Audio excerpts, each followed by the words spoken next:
Hey everybody, welcome to the Stormkeep podcast. I'm Santi, and joining me today on Lore of the Storm is Corbs, What's or up, John, guys? whichever one you prefer me to call you. Yeah, both is great. Perfect. And today it's going to be a little bit of a different format than we did last time. However long ago that was. It took a long time for me and Corbs to figure out a time to both be able to record, and there was a few delays. But so this is going to be a little not scripted, longer form than just a 15-minute video.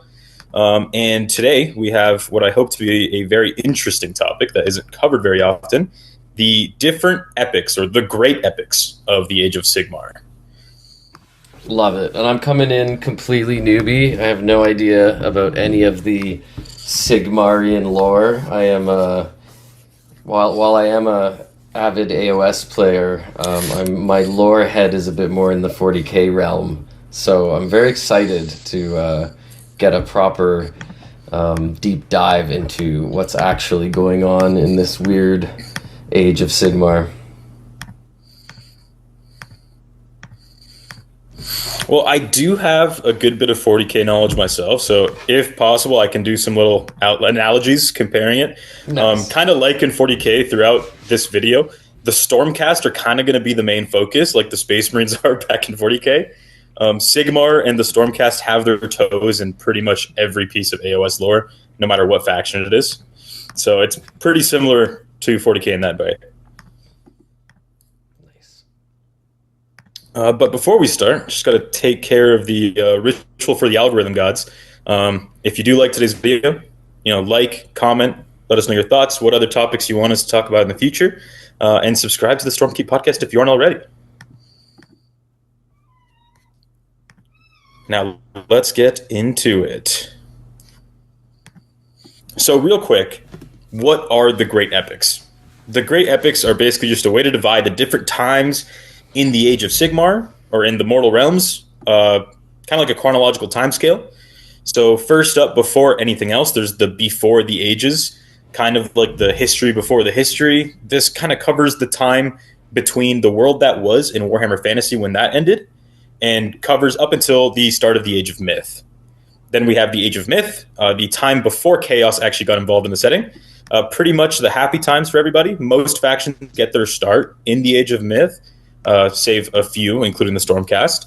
Then the Age of Chaos, once Chaos gets involved, takes over the world for a small 500-year period. Everything kind of goes to shit. That's not great. And then goes into the current setting. Yeah, not great in the Age of Chaos. Not a good time to not be evil. But then after that, Sigmar comes back, and then we have the modern day, which is the Age of Sigmar. So first, we're going to talk about before the ages. There's not too much information. Games Workshop hasn't really gone into too much detail about the before the ages era.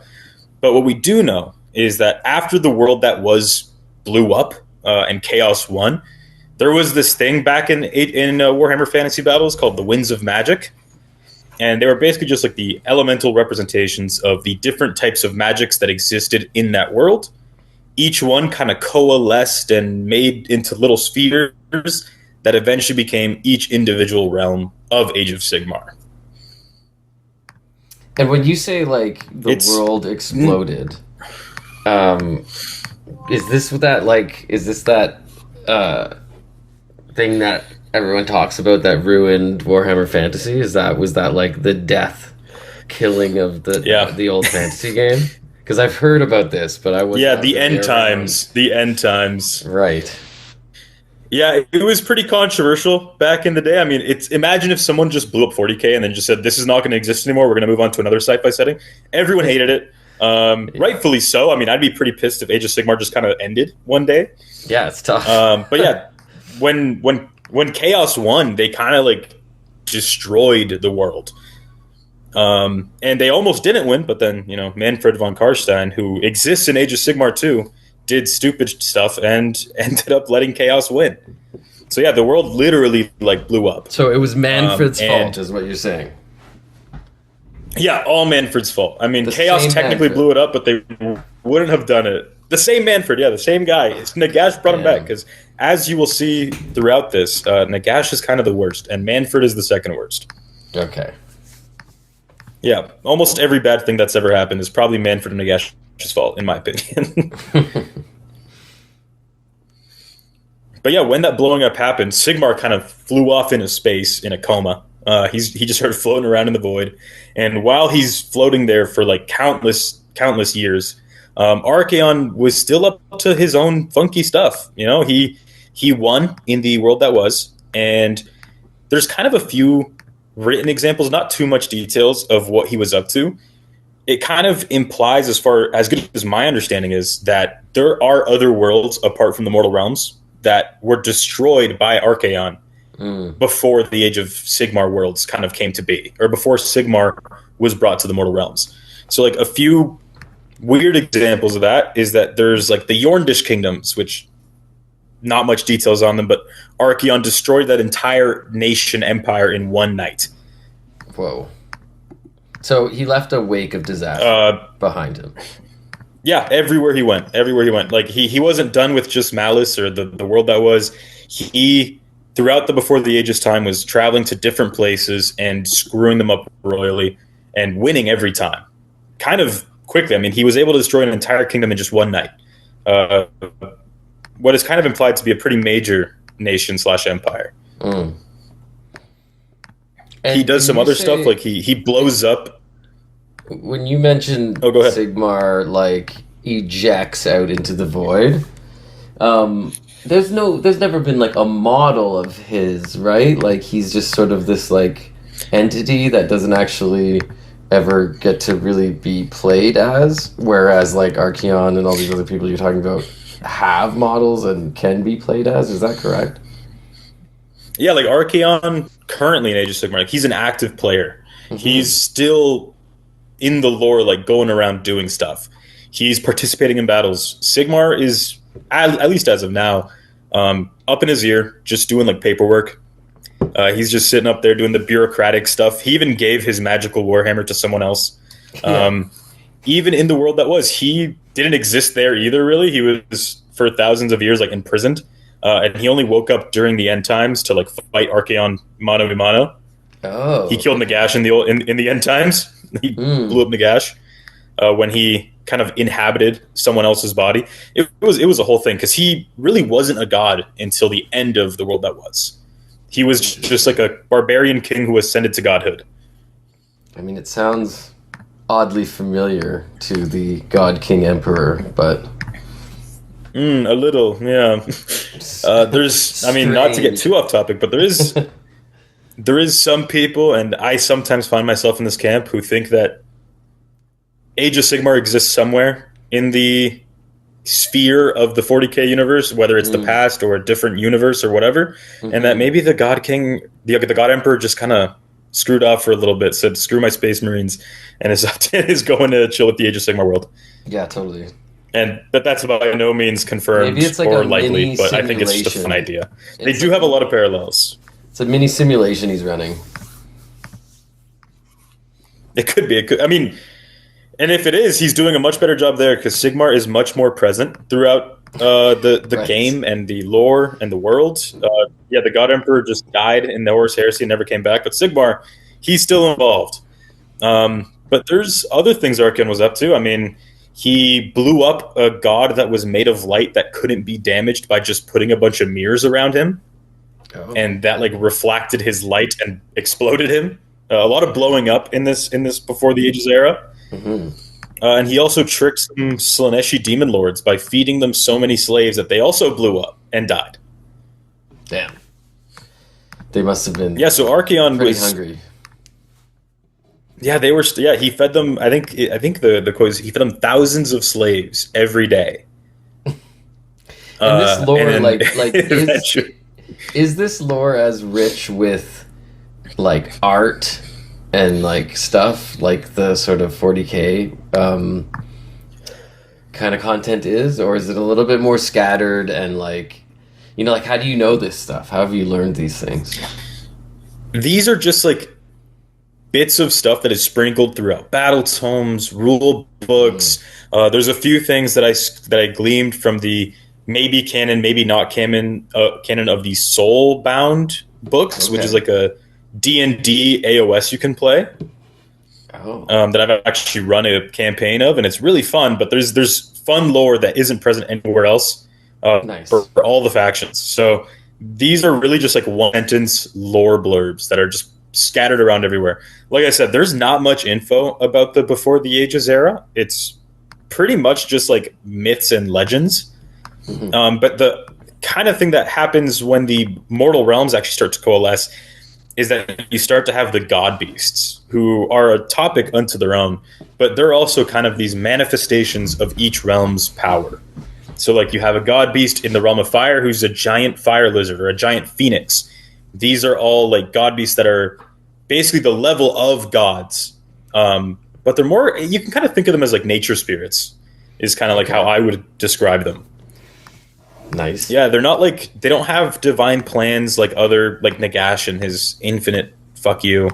Uh, they just kind of embody the realm magic they're made up of. Would that be Like there's like? one called Drokatoa, if I'm getting that name right. Oh, okay. Would that be like the fire phoenix and the ice phoenix that Like cities used to have? those are more just like magical creatures, but if you play Spearhead, the objectives are called like the Ignax dies or the Dracothion dies, Right. Yes. and all those are named after god beasts. Mm, So Dracothion is a god beast. Like he's up on the same power level as like Sigmar and Nagash, but he is a god, but also a creature. He's not like a humanoid. It's a weird distinction. Like Dracothion can talk, and he talks with Sigmar, and he gives him advice, but he's still not a god. He's a god beast. They kind of make a clear divide there. and how is he related to Karazai and Krondys? Is there some relation? Yeah, he's their dad, quote unquote. Like he Okay. didn't, he didn't really like, have a good time with another god beast and then have an egg. It's just he kind of created them into existence. So they're the sons of Dracothion.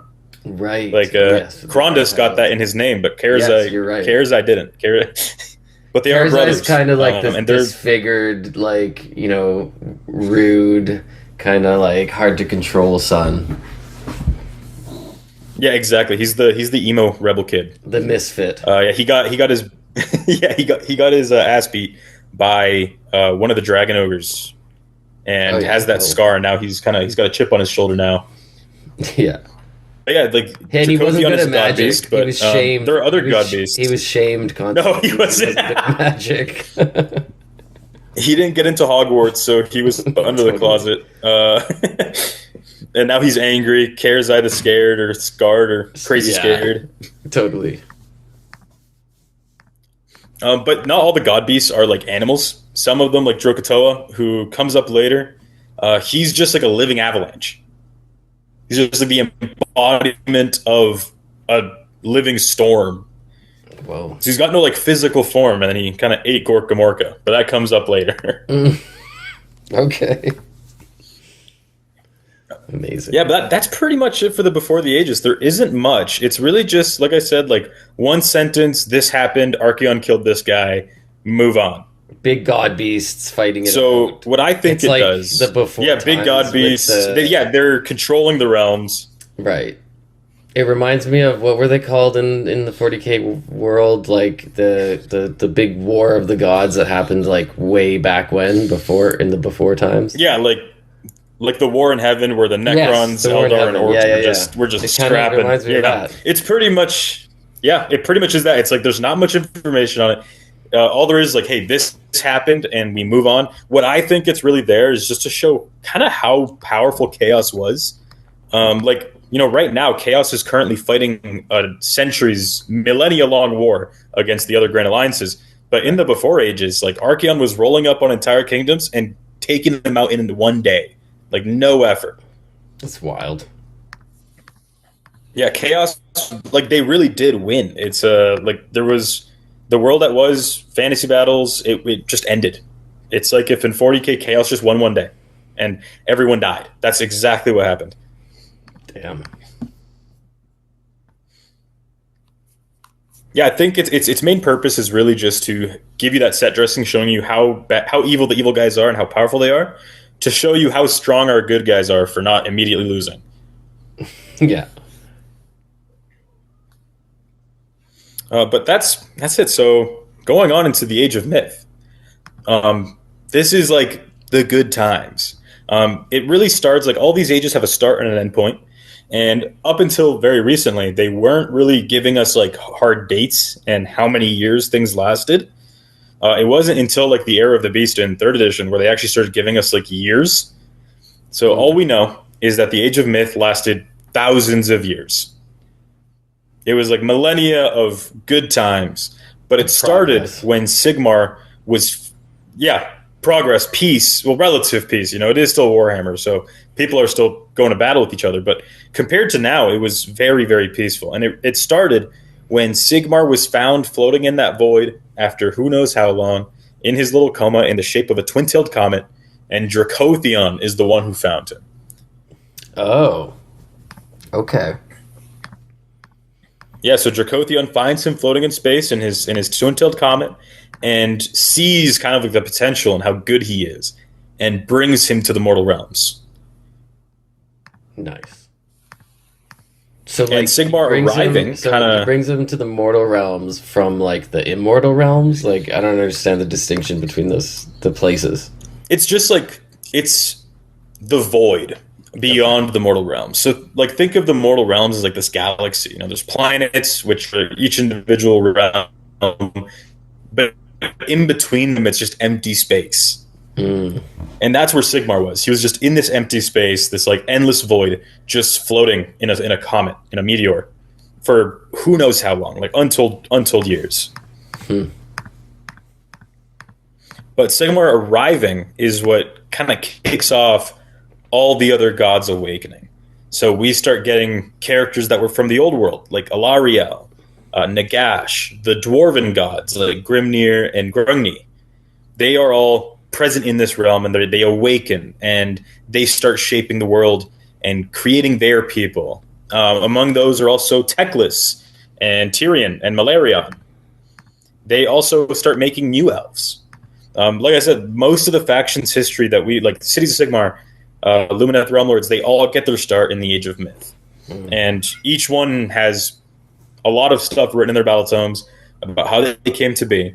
But all of this is kind of catalyst. Like the catalyst of this all is Sigmar showing up on into the mortal realms, because in some cases, like with Nagash and with Gorkamorka, he finds them imprisoned somehow. You know, Nagash was in like a little gem, imprisoned since the fall of the old world. And even though Nagash is kind of a dick and will betray you 9 times out of 10, Sigmar was like, I need allies, I need people who are powerful. So he frees Nagash, but kind of keeps him on a short leash for a while. And same thing with Gorkamorka. I mean, honestly, that one's actually probably both of them were probably mistakes, but there is a really fun story when Sigmar does release Gorkamorka. So like I said, Gorkamorka was trapped by this living avalanche, and who knows how long he was trapped in there. And Sigmar comes in literally riding Dracothion. Like he's just riding this giant star dragon. Wow. And sees Gorkamorka, liberates him, and Gorkamorka's first thing that he wanted to do, like his first instinct, was to punch Dracothion in the face. In the most orc way possible. Yeah. Immediately fighting. So to like prove himself, immediately fighting, and Sigmar and him have a wrestling match for 12 days. Just like 12 days straight, they wrestle and they box. They like Gorkamorka challenges Sigmar to like see who can drink more, who can fight better. And eventually, after these 12 days, Gorkamorka's like, you know, this guy's all right. Like if he can keep up with me, like he's okay. So he joins Sigmar, and so does Nagash. Like they join him in this Pantheon of Order, and that kind of goes into like what I like to call Sigmar's buddy cop adventure. This is like in the beginning of the Age of Myth. Him and Dracothion are kind of just going around the realms, just doing random stuff, killing god beasts that aren't being so nice, releasing gods, getting allies, and making them join his new Pantheon of Order. So like Alariel, the Elf brothers, Tyrion, Teclis, Nagash, Gorkamorka, Grungni, and Grimnir, who he finds chained on a mountain. He's like, hey, come join me. They're so thankful. They vow like an oath to serve him, which, you know, eventually leads to Grimnir's death. But For a while, it was good. Uh, Anyone who didn't want to join his Pantheon of Order, Sigmar kind of gave him the hammer and would just kind of give him a bop over the head. There's a few kind of big characters like Behemoth. Behemoth, the progenitor of all the Gargants, gets smacked in the head by Sigmar. Nice. And we also kind of hear that when he tries to like colonize Azir, these things called the Thunderscorns, who are the Dragon Ogres and the same race kind of species group as Kragnos, don't like so much that Sigmar's taken over Azir, and Sigmar and Dracothon almost drive them to extinction, and they go off into Gur to find Kragnos' dad. Would have been nice to if they try to had, join them in their. Would have been nice if they had finished the job on Kragnos, so we didn't have to deal with him now. He's kind of yeah. I mean, I did play a game against him yesterday, and yeah, he's a menace. He did give Karazai the big bonk. It wasn't fun. No. Yeah, it was rough. And honestly, Kragnos, there was another chance to kill him. Karazai and Karandus went to war with Kragnos like centuries before the Age of Sigmar, and almost won, but instead of killing him, they just put him in prison, and then he got released again, and now we have to deal with him now. Have we learned nothing from like Bond villains, like capturing Bond and then just trying to like create elaborate ways of killing him, and then he just always escapes? It's also like Batman putting every villain in Arkham prison, and they just escape. I feel like Sigmar needs to learn to just like end it. Yeah, well, there were a few god beasts that he did just end. I mean, we got the picture right here. This is kind of an unnamed god beast, and Sigmar just gives it the big hammer to the head, and it dies. Nice. There are bones all over the mortal realms of like ancient god beasts that are being colonized. I think there's one in Gur. It's a giant, like imagine like a Leviathan, but the size of a mountain range, like a giant turtle. And its empty shell is being used as like a pirate cove near Excelsis. Sweet. Love that. But with all these gods that Sigmar wakes up, he like appoints them as the protector of each realm. So Nagash was appointed the protector of Sheesh, which is probably a mistake. Gorkamorka, the protector of Gur. Grimnir, the Fire Slayer god, the protector of Akshi. And like Alariel, he woke her up from a power nap in a seed, and she joined him. She didn't like socializing very much, so she stayed in the forest, but she was the protector of Ran. And like I said, for a very long time, it was peaceful. This is your giant cities, giant kingdoms, each ruled over by a god walking the earth. Like, this is like real good things, yeah. I mean, it's even now in the Age of Sigmar where gods take the battlefield, it's not likely or common for them to be like in a city ruling over it actively. And that's what the Age of Myth was. For the most part, they all got along. I mean, but it's hard to keep, someone like Gorkamorka or Nagash in check. I was they're not the most sociable of gods. Like, Gorkamorka, like, that place must have just been wild. Like, were they just growing orcs like crazy? Yeah, I mean, the orcs do just kind of show up. Like, even in their battle tome, they don't really explain where they come from. Like, I guess while Gorkamorka's just rampaging, they just kind of pop up out of the ground and follow him. I mean, Sigmar like kind of treated Gorkamorka as his, like, attack dog. Right. Yeah, like fungus just coming out of the ground. But yeah, like, Gorkamorka was, like, Sigmar's attack dog, or, like, I think they call him his beast hunter. And basically, anytime Sigmar doesn't want to go personally fight a god beast, he's like, "Hey, Gork, go fuck him up." It's interesting because, like, out of all these, god monsters and stuff, we were talking earlier about Sigmar himself is not really realized as a model or a playable character, but neither is Gorkamorka, as far as I understand. No, I mean, Gorkamorka, kind of near he's like a god that's made up of two gods. You know, there's Gork and there's Mork. And when it's the good times and they're getting along, they kind of coalesce into Gorkamorka, and they just mess stuff up. But then sometimes they disagree with each other, because Gork is cunningly brutal and Mork is brutally cunning. And when they disagree about something, then they'll split up into their two halves, and then they'll fight each other. And that's probably what they're doing during the Age of Sigmar. Like, they're just they're somewhere just beating each other up until they can get along again.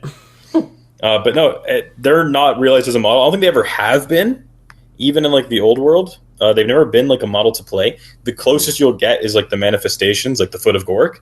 Right, yeah. Which just stomps around that you can summon. But never been a full model. But Nagash is something you can play. Although Nagash in lore, it's never technically Nagash. Two models. He's got his little head that floats around, and then he's got the big Nagash model. Yeah. Well, because the big Nagash model, as far as I know, isn't actually Nagash. It's kind of like an Avatar of Cain situation, where like Nagash sends an avatar of himself. Right. To go do something on a battlefield. Right. Because currently, since the Necroquake, which was like a whole thing during 2nd edition, Nagash is dead. Or not dead, he's just kind of like, they broke his body, and now his spirit is like recuperating in Shaiish. So he can't like physically manifest anywhere anymore. He just has to send those avatars, which is that 800 point model you put on the board. It's huge. It's beautiful. Yeah, it's massive. It's got a lot of books. Amazing model. Honestly, I would buy it just to paint it. It looks super, super cool. Yeah. He's got 9 books, famously. I mean, he is the inventor of necromancy. He did invent the idea of using magic to bring dead things back. Nice. But kind of going with the Age of Myth being super good, I mean, even like major catastrophes are like rare. Like there are wars, it's Warhammer. Some kingdoms are going to go to war with each other, but nothing on the scale of what's going to come during the Age of Chaos and the Age of Sigmar. It's more like tiny squabbles, and like it is peaceful. But I think we all know that wasn't going to last very long. Then we get to the not so end times. Like. It's not to the same level as the world that was, where Chaos straight up won, but Chaos does eventually come to be. They eventually turn their eyes to the mortal realms, and they're like, "Ooh, that looks tasty. I want that too. I already got my old world, and now I want this one." So they can't fully manifest yet. They can't send demons. Right. Is this sort of similar where they have to like kind of slowly corrupt the people that are living there, or like into chaos, into like worshiping chaos in order to then be able to summon demons? Exactly. That's exactly what it is. They can't directly, influence the world, but they will take advantage of small things. Let's say there's a king who's slightly too bloodthirsty and starts a lot of wars. Khorne can start corrupting his mind and making him a little bloodthirstier. Make him start more wars, more of a warmonger.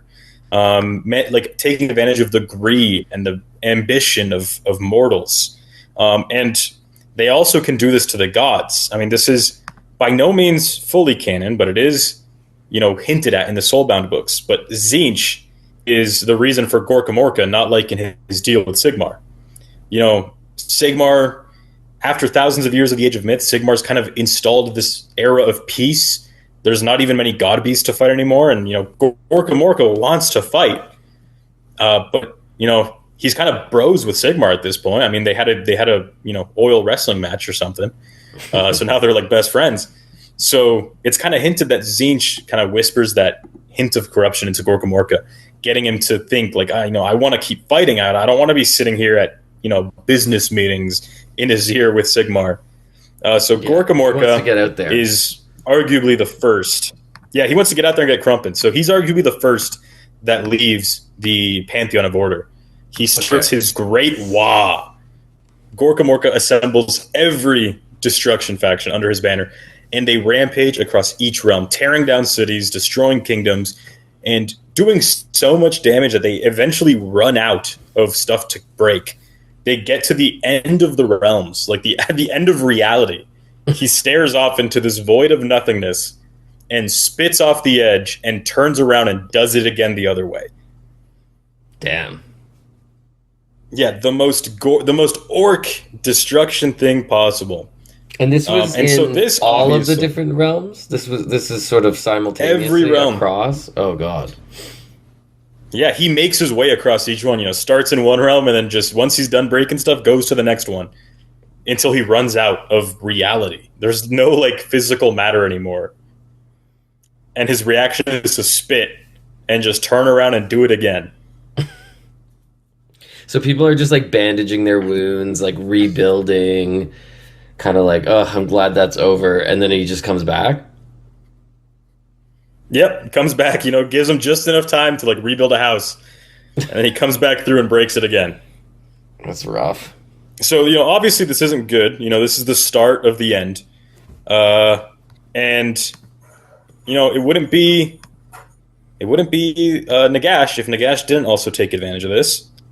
And, Nagash saw this part of Garan that he wanted, so he invades it. And starts fighting Alarielle and her forces. Yeah, Nagash. Like, he just couldn't stop. I'm pretty sure it's because it was this part of Garan where life happened very quick, so there's a lot of death and rebirth. And he saw all this death, and he's like, oh, hell yeah. And I need to be a part of that. Just so I'm clear on this, Nagash is not manipulated by either of the gods? Like the Chaos Gods? The Pantheon or whatever? No, Nagash is just being himself. This is just Nagash at his finest. He's just rude. Is he trying to ascend and be a part of their thing, or no? He doesn't want to be a part of the Chaos Gods. He's just very self-interested. He wants to be the most powerful. Mm-hmm. He doesn't want to be a part of a pantheon with chaos. Like, if it were up to him, he would be the only god and everyone would be below him. Nice. And that will, eventually come back to bite everyone in the butt in the Age of Sigmar. But that's pretty much the end of the Pantheon of Order. After all this stuff starts happening, the Elvish gods are like, we don't want to be part of this group anymore. It's already falling apart. So they leave. They go back to their realms. Alarielle is pretty pissed that Nagash invaded her realm, so she also leaves the Pantheon. And it's pretty much just Sigmar and like his dwarven gods. Mm. And then, Grimnir, Sigmar tells him to go kill this, god beast called Volcatrix, the ancestor of all the Magmadrots. And then Grimnir dies doing that. Rough. And then, it's very rough for everybody. And then Grugni, the last good friend of Sigmar, banishes himself into like a self-imposed exile and also leaves. So like everything's falling apart already. And then exactly what you said happens. One slide too far. Exactly what you said starts happening, and humans start being corrupted by the Chaos Gods like in a big way. I love that stuff. And there's two major examples of this that kind of bring the Age of Myth to an end. And one of them is the Red Feast, and the other is the opening of the Sky Rifts. The Red Feast is, if you couldn't tell, corn related. Mm-hmm. Yeah. So there's like these warring tribes in Akshi, and they all get together and say, hey, let's not be at war for centuries anymore. Let's just send our champions into a ring and have them fight, and whoever wins, wins. And one guy is very good at fighting in that ring. His name's Athol Cool. And he wins so much that he kills 888 other barbarian champions. And when the 888th one dies, it opens a rift directly into Khorne's realm. This sounds and bloodletters, bloodthirsters. Yeah, this sounds like oddly Angron-esque as far as like an origin story. This Othel Cool guy, he does eventually become someone very important, because when this Khorne rift opens, he pledges himself to Khorne and becomes Khorgos Cool. The big bad Khorne guy. Also not with the model. And I'm sure you're familiar with Khorgos a little. Not anymore. No more model anymore. Damn. Was he that big dragon thing? The generic... No, so the generic Lord of Khorne model used to be the Khorgos Cool model. Oh, okay. Yeah. Nice. Yeah, like the Lord of Khorne who has a dog on a leash. That was Korgo's Cool's model. Okay. And then I guess in the lore they wanted him to be gone for a bit, so they just made it the generic Mighty Lord of Khorne. And now he's ascended to demonhood, but you can play him using a normal Demon Prince model. Right. Yes. Yes. And they may release a model, like people were hoping they might, but that's not happening. Is that the case? Yeah. I mean, my personal theory is that whenever they eventually do a Vandus refresh, they'll do a Korgos Cool refresh, because their lore is very tied together. Vandus and Korgos are like the biggest bromance / rivalry ever. Spy versus spy. Spy versus spy. I mean, it reminds me of the show my girlfriend's watching right now, Heated Rivalry. Oh, perfect. Yeah. Yeah. So like that's Korgos and Vandus. They're in this like love-hate bromance that they can't be apart from each other. I think currently the only thing that snaps Vandus out of his weird mental state is when someone mentions Korgos' name. That's funny. Yeah, so the Red Feast, big bad time. And this kind of puts into context how old Korgos is. This is still in the Age of Myth when the Red Feast happens. So Korgos Cool has been kicking around for like 6 centuries minimum. Damn. And then the Sky Rifts was a similar situation. There's this group of sorcerers in Camon who are trying to get rid of this god beast. And turns out one of them is secretly a Tzeentch Gaunt summoner.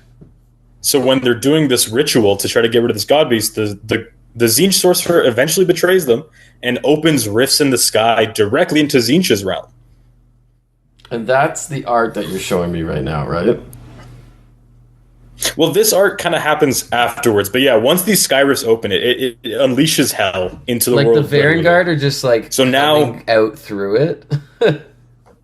Is that what we're seeing? Yeah, they do that in lore still. Like, yeah, they're coming. It's like a Ride of the Valkyries, Varangard coming out of the sky with Archaon. That's so funny. Down to the earth. I mean, if they do that still to this day. I'm surprised they don't get to drop anywhere they want like we do on the board. Well, they do so there's a Varangard army of renown, and in that one they can deep strike. Oh, cool! I like that. So that's like a lore accurate stamp of approval from Santi. Yeah, that's a lore accurate. Varangard can deep strike. Next edition, please give Varangard deep strike rules. Actually, no, that'd be terrifying. I mean, terrifying. I already shit my pants when I'm up against Varangard in a normal day. I don't want them deep striking in my backline. Yeah, and they always have some 3d6 shenanigans available. I don't like that. Yeah, I know. I don't want that. Please don't. In the Army of Renown, it's fine. It's already strong enough. Right. But yeah, Santi Lore approves. Or Lore Santi approved. I don't even know. Yeah, stamp of approval. That is Varangard lore. They can deep strike. They come out of the skies on rifts of fire.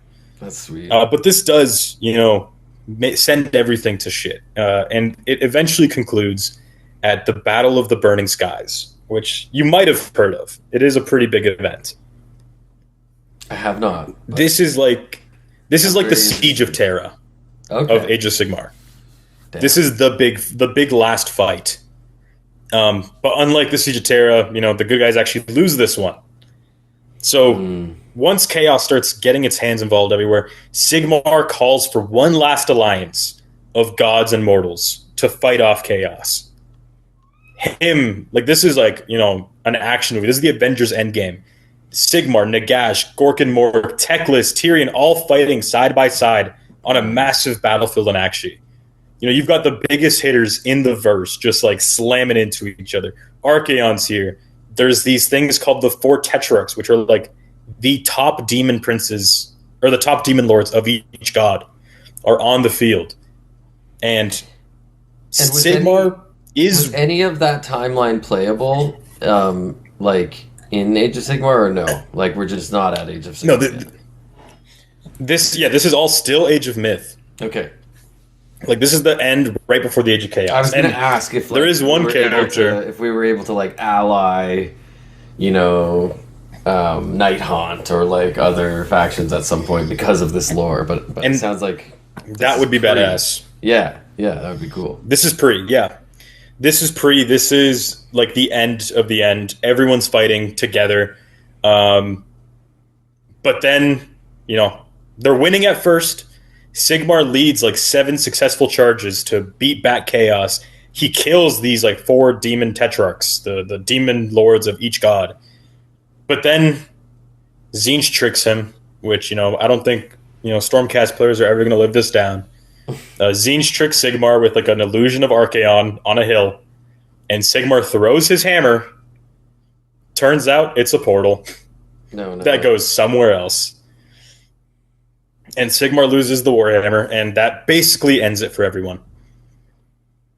Sigmar, without his most powerful weapon, just can't stand up to Chaos. It's a very important accessory. It is. He can't go anywhere without his Labubu. Yeah, he does, and we will get into that. He gets it back only 600 years later. He gets the Labubu back and then gives it away immediately to the self. Yep, gives it away. Who has terrible rules, but we won't get too much into that. Yeah. But there is one named character who I want to give a shout out here, who is present. He's a Stormcast character who wasn't Stormcast yet. He's present at this battle and fights Archaon one-on-one and lives. Whoa. It's my man, the namesake of my Discord name in the Stormkeep Discord, Bastion Carthlos. Yo, Bastion is there as a human Chad hero? A human Chad hero who one-on-one fights Archaon mounted on his dragon. Whoa. Doesn't die, gets almost mortally wounded. Drogar rips open his stomach, but Bastion lives and holds back at the gate of Azir while Sigmar's retreating all the humans into Azir. Bastion stands there fighting still until he finally retreats. Yo, it's kind of becomes wild, a Stormcast though. Eternal. Yeah, that's kind of wild that we've never gotten a Bastion mounted on a, I don't know, Stardrake or Stormdrake or something. That's interesting. It's because his Sigmarite balls are too big. He could not fit. Too big, yeah. he would weigh that Stardrake down with the weight of his nuts. He is an absolute Giga Chad. Yeah. On Bastion, he actually didn't die, so Sigmar couldn't make him a Stormcast because he's got to rip you up in a lightning bolt when you're about to die. Right. He wasn't. So Bastion walked into. Yeah, he wasn't reforged. So Bastion was like, all right, I'll just walk into the Anvil of Apotheosis as a living man. Oh, he just committed himself instantly to be reforged? Yeah, he was Sigmar was like, oh man, I would make you a powerful demigod, but you're not dead yet, so I can't. So Bastion was like, bet, and then just walked into the Anvil of Apotheosis. That's crazy. He's the biggest Chad in Warhammer. I love him so much. I just love that. I love the vision of him battling as a mortal human and surviving against Archaon. That's wild. There are many gods who've died to Archaon. Yeah. And Bastion's just out here. That's epic. He needs to be way more powerful in the game, in my opinion. But I think that would be overpowered if we made a lore accurate Bastion. Yeah, he'd just be too good. The mortal version of Bastion, too good. He's in cities. That'd be funny. Yeah, he's in cities and he's stronger than the Stormcast version. Just can't sounds die. About right. Yeah, that does unfortunately bring the Age of Myth to an end, and it brings in the Age of Chaos, which is one of the only ages that we do have a firm number for how long it lasted. It's 5 centuries of chaos supremacy. That sounds like some rough times down in the mortal realms. You know what's even rougher than 500 years? The first 100 were called the Red Century. It was a really bad time to be alive. Totally. The only realm that was untouched. How did the humans, did the only humans and elves and mortals that survive, are they the only the ones that retreated into Azir? Or did some survive down, in the ground for this 500 years? There were a few, but it was a 99% death rate. Oh. Almost everyone. If you weren't killed or converted to chaos, you were basically made to live a life of hiding and running for the rest of your life and your kids' life and your grandkids' lives. Yeah. You could never live in peace, ever. You'd always be on the run in hiding.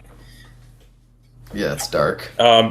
The first 100 years, chaos was so powerful that entire armies were made up of just greater demons that would just rampage around the world. This is like now in the Age of... Have you ever seen the movie Event Horizon? Yeah. This is like where they went.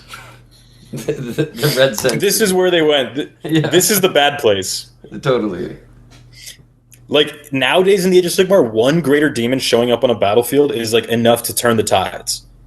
Yeah. This was a time when, like, you could have an army full of hundreds of bloodthirsters.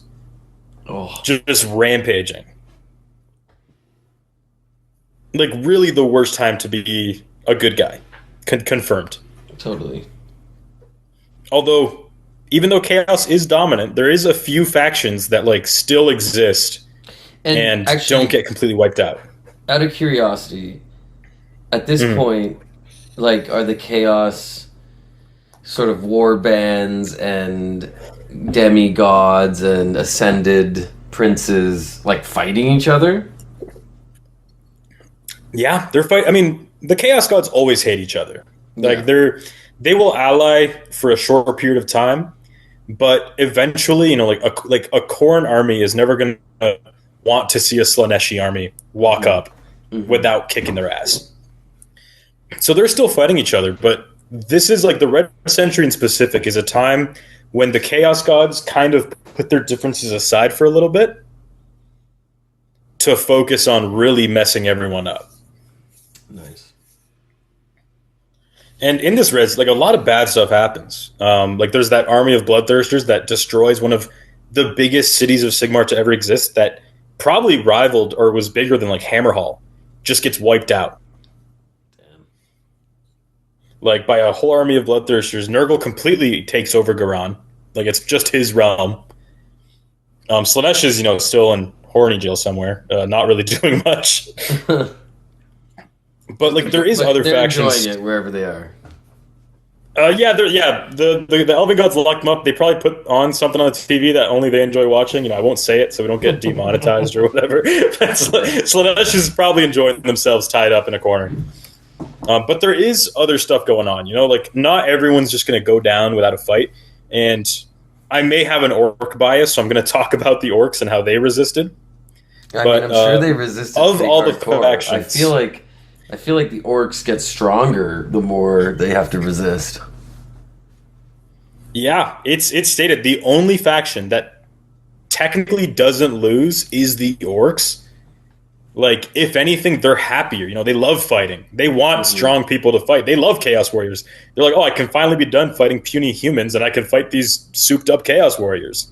Yeah, and I remember that's sort of like I remember it's sort of analogous to, like, in the 40K universe, they diverted one of the Tyranids' sort of hive fleets towards the orcs, and then they realized, like, oh, that was a really bad idea because it just makes the orcs stronger, and they're getting, like, yeah, we just made bigger orcs. Yeah, exactly. That's, like, exactly what happened here. There is in Gur, in the realm of Gur, which is kind of like the home of the orcs, there's, like, one Chaos Lord. I think he's part of the Varangard, that he's tasked by Archeon himself to go into the mountains and kill all the orcs. And when he goes into those mountains, all the Chaos people could hear was just the dying sounds of Chaos Warriors. And then the next time they fought those orcs, they were just wearing Chaos armor. Like, the orcs did not mess around. I think in one of the realms, they built a statue of Archeon, and the orcs kept tearing it down and then leaving, and then they'd build it again, and then the orcs would come back to bring down the statue again. That's awesome. Yeah, the orcs don't mess around, but there's other guys doing stuff. I mean, the Flesh Eaters are actually relatively unharmed, and every time, you know, a Chaos army takes out a city, it, like, creates more Flesh Eaters. So the Flesh Eaters are actually doing pretty okay. The Ideneth are untouched. Like, they're just in the ocean. I don't even think Chaos knows they exist yet. The Ideneth are just sitting down there in their little ocean house singing Under the Sea. Yeah, that makes sense. And obviously, you know, Azir's completely safe. Yeah. Wood Elves are high. Yeah, the Sylvaneth. I mean, the Sylvaneth are having a rough time because, you know, Nurgle made Garan his personal project. So Alariel's having a pretty tough time over there. Like I said, that realm almost got completely corrupted by Nurgle. And obviously, Azir's safe. Azir is completely sealed off. And this is kind of a period that the Stormcast called the Long Wait. Sigmar is like calling the souls of mortal champions who are defying chaos during the Age of Chaos and creating his armies of Stormcast Eternals. But overall, chaos is dominant.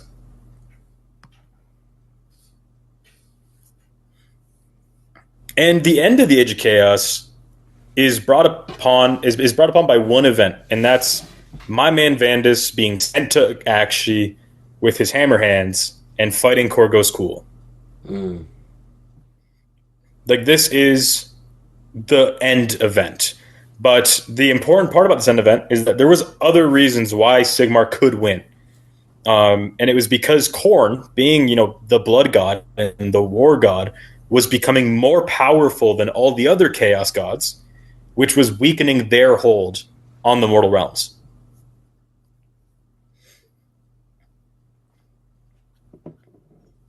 So this kind of confirms, an opinion of mine that Khorne will always be the strongest chaos god, at least, in the settings of 40k and Age of Sigmar. Because the chaos gods are kind of empowered by the stuff that they're the god of. Right. So, Tzeentch is the god of magic, trickery, ambition. Nurgle likes farts, I guess. Slaanesh, does Slaanesh stuff. But the one common thing in all these situations that there's going to be battles happening, and every battle fuels Khorne. Yes. Blood for the blood god. There's the saying, Khorne cares not from where the blood flows, as long as it's flowing. So he doesn't care if it's chaos warriors dying, mortals dying. He just cares that people are shedding blood and losing their skulls. But when Sigmar finally sends in his Stormcast, this is what officially ends the Age of Chaos and brings in the Age of Sigmar, which is where we're currently in. And is this, just because I didn't play back when this all went down, but is this Launchbox? It was Stormcast again. This is Launchbox. Okay. Yeah, I've that's seen that. that's Launchbox. So in that box, you got Vandus, a named Vandus. Mm-hmm. The Lord Relictor model was just named Ionis Cryptborn because he was in the first book. Oh, weird. And the Lord of Khorne was a named character called Korgo's Cool. Yeah, they weren't generic characters. They weren't just Lord Relictor. It was Ionis Cryptborn, Vandus Hammerhand, Korgo's Cool. Nice. So that is Launchbox. So Launchbox of AOS, I feel unlike 40k, is the Launchbox was the start of the setting. Mm-hmm, mm-hmm. So from then to now, where we at now in 4th edition, it's been about 133 years since 1st edition. We have that as a hard number. Yeah. But yeah, the first offensive is on the Brimstone Peninsula with, as we said, Vandus fighting the Gore Tide and then opening the first realm gate back to Azir. But all across the realm, Stormcaster striking. There's Gardas and Garan. There's Rest in Peace Thostos Bladestorm in Camon, and he's the one who finds Galmaraz. Oh, okay. Where was it? It was in Camon in a fortress built by Tzeentch, or Tzeentchian worshippers. Mm-hmm. They found it and they're like, oh crap, we want to harness its power. So they built this massive castle around it. Yeah, they're like, let's hide it. So they built this massive castle and they started sucking the power out of it to use it like a battery. But Thostos is that why it's not good anymore? That's probably why it only does damage 4. Damage 4 for Galmaraz. Come on, 4. Man. Come on. Oh, what is it? Ren 2? Yeah, Ren 2. 6 to Ren 2. Dude, that weapon should have damage 8. Totally. Ren 4. It should be 10 attacks. It can be 4 damage. That's fine. 10 attacks. Infinite Rend. Let's go. I mean, maybe it's just because Celestin Prime's weak. I don't know. Maybe he's not strong enough to wield the full potential of Galmaraz. Or maybe Tzeentch took too much energy out of it. Yeah, maybe he gave it the big suck, and now it's super weak, and we gotta put it back on the Duracell charger. Yeah, gotta put it back on the DeWalt charger, and it'll come back to damage 8. But there's what I was saying, Thostos, he's in Camon, he's fighting a bunch of Tzeentch guys, he dies, But he's a Stormcast, so his soul just goes back up. But on his way up, on this bolt of lightning, he sees like a glimpse in the window, or like a crack in the wall, and he sees a bunch of light coming out of it. And he's like, "Oh shit, I think that's Galmaraz." Nice. And then he tells Sigmar, and Sigmar, he spotted it, and Sigmar, wanting his hammer back, obviously, sends 12 entire storm hosts to go to Camon just to get the hammer back. Wow. And Stormcasts aren't like Space Marines where we know exactly how many are in a storm host, but it's at least a few thousand. So that Tzeentch castle was not happy. They just got... No, that Tzeentch castle did not last very long. Right. Yeah, it got completely destroyed, and they got Galmaraz back, and Sigmar, finally back with his hammer, said, "Let me give it to this random-ass dude." Now, well, actually, the Celestin Prime does have some other... I think he was the first Stormcast ever made, but he wouldn't wake up, and he only woke up when Sigmar placed Galmaraz in his hand. Oh, interesting. Yeah, and the Celestin Prime is kind of a badass in lore, not on the tabletop. On the tabletop, he sucks. But in lore, he is pretty badass. He beat up Marathi. Nice. Yeah, Marathi was up to her bullshit. She's like Nagash Jr. Yeah, super annoying. And Celestin Prime showed up and beat her ass, and she was like, "Okay, I give up." He killed a Nurgle lord who became Tornus the Redeemed. Oh. So now that's canon, that Galmaraz can redeem Chaos Souls. Oh, he became Tornus? That's interesting. Yeah, that's Tornus' whole thing. He was a Nurgle Chaos Lord called Torglug. And then when he was fighting Celestin Prime detected a little hint of redemption in his soul and hit him over the head with Galmaraz, and that was enough. It completely purged the chaos taint from his soul. It's like and sent him back to Azir, and he became Tornus the Redeemed. Yeah, magic eraser. Yeah, he took a magic eraser. He took a Tide Pod to his soul. Take all that stinky Nurgle business. Yeah, get rid of that. Tide Pod challenge to the Nurgle soul. stench. Just take some Tide Pods. Just takes it. Yeah, I mean, I don't know if we can, officially promote that. I think that would kind of cause the channel some issues. Totally. Someone out there who smells bad is going to eat a Tide Pod. But yeah, and all this is happening during something called the Realm Gate Wars. The Realm Gate Wars are pretty important. This is basically first edition. The Realm Gate Wars is just Sigmar trying to retake as many Realm Gates as possible and cleanse chaos as much as he can. And whatever Realm Gate he says is too far gone, or whatever city he thinks is too far gone, it's just an automatic delete it button. He's like, we can't afford chaos to do anything. Because some of the Realm Gates got so corrupted that they just led directly to one of the Chaos Gods' realms. So will he then send is he then sending in troops to destroy those cities and those Realm Gates instead of leaving them? Yeah, he thinks hey, these cannot be left as they are. That's way too dangerous. So he'll send an entire storm host just to take out one Realm Gate. Wow. And just completely destroy it. It's not worth trying to cleanse it. He's we got to just break it. And if anyone enters the realm of chaos, they'll just instantly die because it's the realm of chaos. Except for one character, I think is the only character who's ever been to the realm of chaos and lived, and he's another Stormcast named character, Gardas. Right. Nice. In Gardas's book, he went to the realm of Nurgle by accident. He tackled a great unclean one and fell through the portal. And then he just kind of stayed there for a while, running away forever.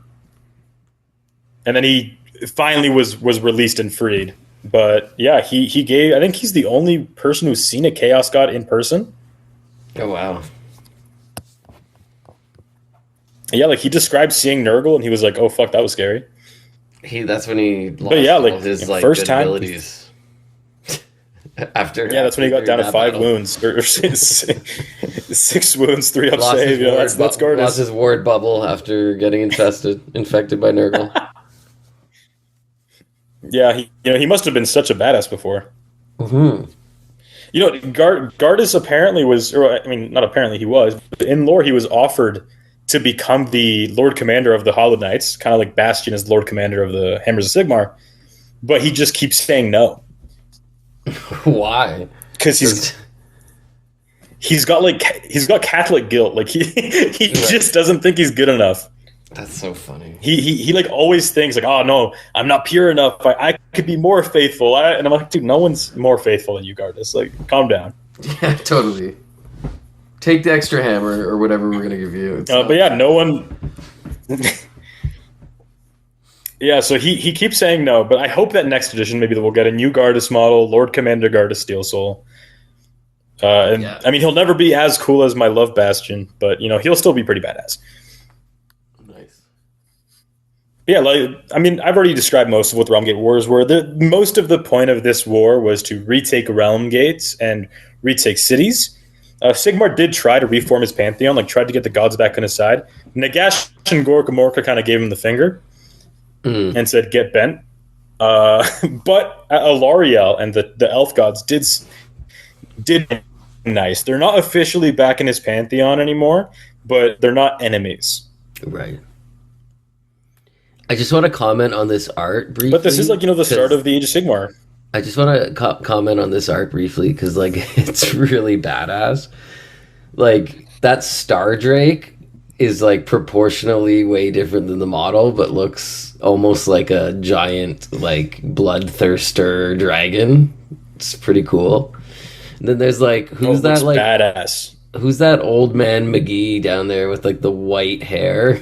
He kind of looks like a human pretending to be a Yeah, the Stormcast. glowing hair. Like who's that dude? Yeah, I don't know why we don't get Stormcast models like this, like with cool glowing hair. Yeah. This And guy, then can I like are zoom in? these Yeah, cruel this guy. Look at boys or what are him. these? Are these Iron Jaws orcs, I guess? No, these are corn bloodbound. Oh, yeah, yeah, yeah. Oh, changed slides by accident. There we They're go. like the Yeah, these are like corn corn bloodbound. bloodbounds, yeah, yeah. Interesting. Yeah, but yeah, this Star Drake looks way cooler than the model. I feel like if the model looked like that, I would actually buy it.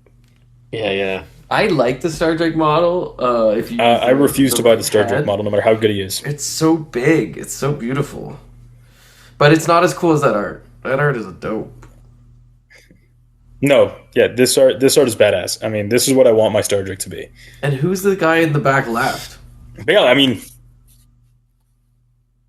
It's like a Oh, giant I orc think- thing. like over here, I think that's just I think it's a statue. Oh, okay. I thought it was like an orc holding a shield. Yeah, I think it's just a big. No, no, it's just a big statue, and then this is a realm gate, I believe, or Okay. or some It's been rift into corrupted. chaos. Yeah. Chaos Realm Gate.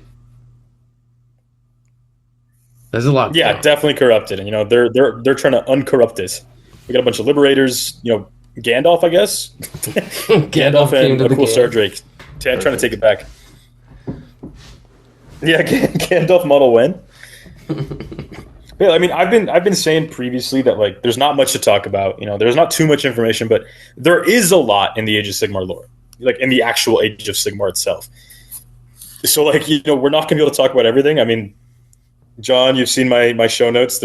I've written a lot down about Well, but now lore we in are the Age of Sigmar. Sigmar. Like this is gonna be. I think this is gonna be. We'll do an episode 2 where we like dive into it. Yeah, like diving properly into the Age of Sigmar. There's a lot to talk about here. I mean, there's the big events that make up every edition. We got the Realm Gate Wars, then there's the Necroquake, then there's the Era of the Beast from 3rd edition, and then the Realm of Ruin. Like, there's a lot to talk about here. Yeah. So I think just picking up with the Age of Sigmar itself next time would be a good idea, just so we can give it justice. Give it what it's deserved. I don't want to and speed through because I feel.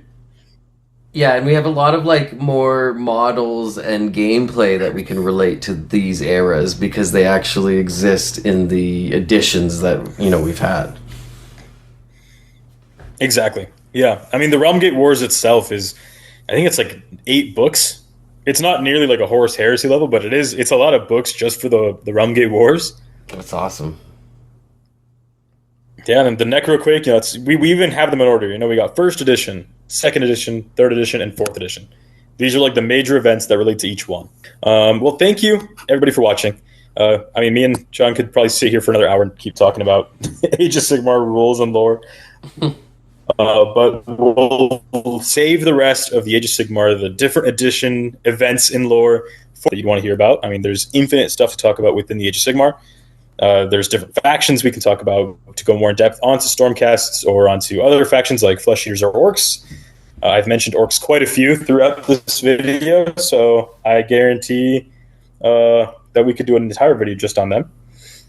But yeah, it'll be nice. Other than that, anything you want to say? It'll be nice to dive into the like how the models and lore start to interact in the various editions. So I think that'll be really interesting.